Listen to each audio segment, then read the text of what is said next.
Guys ಒಂದು message ಬಂದಿತ್ತು, best bike ಬೇಕಂತೆ, ಬಜೆಟ್ 2 ಲಕ್ಷ, ಕಾಲೇಜಿಗೆ ಹೋಗ್ಬೇಕು ಡೈಲಿ, ಮತ್ತೆ ಸ್ವಲ್ಪ ಸ್ವಲ್ಪ ರೈಡ್ಸ್ ಹೋಗ್ಬೇಕು, ಮೈಲೇಜ್ 40 ಮೇಲೆ ಬೇಕಂತೆ, ಆಮೇಲೆ ಲುಕ್ಸ್ ಕ್ರೇಜಿ ಆಗಿರ್ಬೇಕಂತೆ. ಸೊ ಇದೇ ತರ ಸೇಮ್ ಮೆಸೇಜ್ ಇನ್ನೊಬ್ರು ಮಾಡಿದ್ರು. 7 ಲಕ್ಷದ ಒಳಗಿರೋ ಬೈಕ್ಸ್ ನಾನು ಕ್ಯಾಟಗರಿಯಲ್ಲಿ ಡಿವೈಡ್ ಮಾಡಿದ್ದೀನಿ. ಫಸ್ಟ್ ಕ್ಯಾಟಗರಿಯಲ್ಲಿ ಸ್ಪೋರ್ಟ್ಸ್ ಬೈಕ್ ಇದೆ. ಫಸ್ಟ್ ಪೊಸಿಷನ್ ಅಲ್ಲಿ ಸುಜುಕಿ ಜಿಕ್ಸರ್ SF 150 ಇದೆ. ನೋಡಾಕಿದ್ದು ಗಾಡಿ ಚೆನ್ನಾಗಿದೆ, ಪ್ಲಸ್ ಮೈಲೇಜ್ ನಿಮಗೆ 45 ಆರಾಮಾಗಿ ಬರುತ್ತೆ. 40 ಮೇಲಂತೂ ಫಿಕ್ಸ್ ಆಗಿ ಬಂದೇ ಬರುತ್ತೆ. ನೆಕ್ಸ್ಟ್ ಬೈಕ್ ಬಂದು R15S. ಬೈಕ್ ನೋಡಕ್ ಲುಕ್ಸ್ ಎಲ್ಲ ಚೆನ್ನಾಗಿದೆ, ನಿಮಗೆ ಮೈಲೇಜ್ ಆರಾಮಾಗಿ 50 ಮೇಲೆ ಬರುತ್ತೆ. ನೆಕ್ಸ್ಟ್ ಕ್ಯಾಟಗರಿ ಬಂದು ನೇಕೆಡ್ ಸ್ಪೋರ್ಟ್ಸ್. ಇದರಲ್ಲಿ ಫಸ್ಟ್ ಪೊಸಿಷನ್ ಅಲ್ಲಿ ನಾನು ಪಲ್ಸರ್ N250 ಇಟ್ಟಿದ್ದೀನಿ. ಲುಕ್ಸ್ ಮಾತ್ರ ಬೆಂಕಿ ಗುರು, ನಂದಂತೂ ಪರ್ಸನಲ್ ಫೇವರೇಟ್ ಆಗ್ಬಿಟ್ಟಿದೆ ಗಾಡಿ. ಈ ಬೈಕ್ ಇಂದು ರೋಡ್ ಪ್ರೆಸೆನ್ಸ್ ಮಾತ್ರ ಕ್ರೇಜಿ ಗುರು, ನೆಕ್ಸ್ಟ್ ಲೆವೆಲ್ ಇದೆ.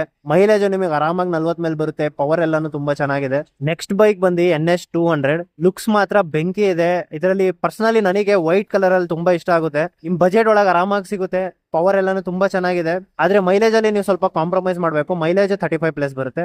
3ನೇ ನಂಬರ್ ಅಲ್ಲಿ ಎಕ್ಸ್ಟ್ರೀಮ್ 250R ಇದೆ. ರೀಸೆಂಟ್ ಆಗಿ ಲಾಂಚ್ ಆಗಿರೋದು, ಬಟ್ ಇದ್ರ ಪವರ್ ಮಾತ್ರ ನೆಕ್ಸ್ಟ್ ಲೆವೆಲ್ ಇದೆ. ಲುಕ್ಸ್ ಏನ್ ಕಮ್ಮಿ ಇಲ್ಲ.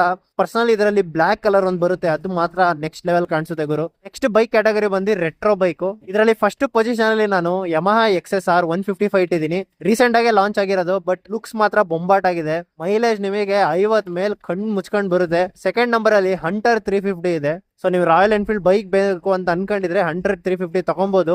ಲುಕ್ಸ್ ಎಲ್ಲ ತುಂಬಾ ಚೆನ್ನಾಗಿದೆ, ಕಲರ್ ಕಾಂಬಿನೇಷನ್ಸ್ ಎಲ್ಲ ಸಿಗುತ್ತೆ. ಆದ್ರೆ ಮೈಲೇಜ್ ಅಲ್ಲಿ ನೀವು ಕಾಂಪ್ರಮೈಸ್ ಮಾಡಬೇಕಾಗುತ್ತೆ, ನಿಮಗೆ 35 ಮೈಲೇಜ್ ಆರಾಮಾಗಿ ಬರುತ್ತೆ. ಸೊ ಗೈಸ್ ನೆಕ್ಸ್ಟ್ ಕ್ಯಾಟಗರಿ ಬಂದು ಆಫ್ ರೋಡಿಂಗ್. ಇದರಲ್ಲಿ ಒನ್ ಅಂಡ್ ಓನ್ಲಿ ಎಕ್ಸ್ಪಲ್ಸ್ 200 ಸಿಗುತ್ತೆ.